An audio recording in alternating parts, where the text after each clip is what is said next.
güzel yine dalmışım hayallere. Önümde boş şişeler, yıkık bir arabede. Bir damla gözyaşı dök boşalan kadehlere. Kafam bir hayli güzel bu akşam yine. Çıkmıyor hiç aklımdan, gitmiyor o gözlerin. Yüreğim titriyor, galiba çok özledim. Her an yanımda sanki, elleri elimdedir. Ya benim kafam güzel ya tripteyim.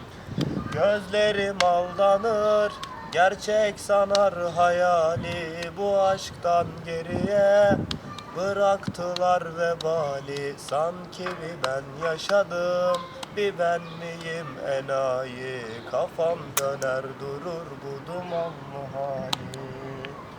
Kaç sabah oldu bak, yine gelmedin sen.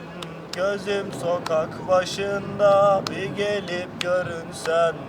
Bari rüyamda olsa sevdiğini söylesen.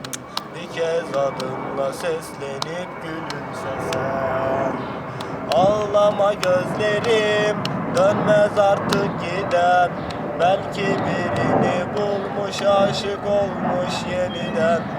Yırt adreslerini, çıkar at yüreğinden.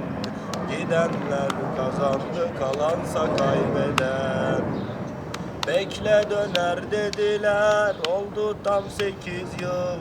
Her boku denedim, unutulmuyor bir türlü. Hep kova başlarında beklerken ölümü. Sen de kıyıp nikah yaparsın düğünü.